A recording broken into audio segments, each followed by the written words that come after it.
Sa paglabas ni Mayor Marco ng munisipyo ay may mga armadong lalaki na sumalubong sa kanya at nagpaulan ng mga bala na wala ngang ibang may gawa kundi si Gobernador Armando.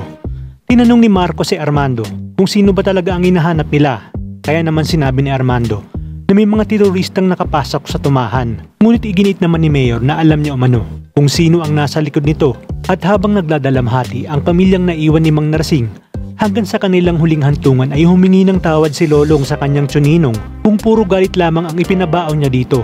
Ayon pa sa kanya, hindi niya kakalimutan ang ginawa sa kanila ng mga banson at gaganti sila. At sa hindi nga inaasahang pangyayari, ay sinugod naman sila ng mga armadong lalaki na ipinagbabawal ang pagtitipon na siya namang dahilan kung bakit mas lalong nagalit si Lolong dahil nga sa kawalang hiyaan ng mga ito. At mula sa di kalayuan ay nakita naman ni Lolong si Martin na umaaligid. Kaya naman kinumpronta niya ito. Dito na nga sinabi ni Martin na naroroon siya para makipag-ayos. Samantala, nangangamba naman si Celia dahil hanggang sa ngayon ay nangingibabaw sa kanya ang takot lalo pat hindi pa sila nakakaalis ng tumahan. At sa patuloy nga nagrian ni na Martin at Lolong ay tuluyan na nga nakapagdesisyon si Martin na sasama na siya sa laban ng mga atubaw.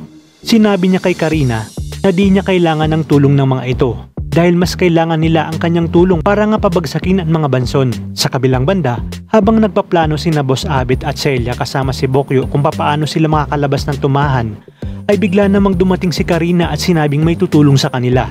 Dito na nga tinutukan ni Celia ng kutsilyo si Martin at sinabi na hindi niya umano ipagkakatiwala ang buhay niya at buhay ng kanyang magiging anak sa isang banson. Kaya naman dito na sinabi ni Lolong kay Celia na si Martin ay isa ring atubaw.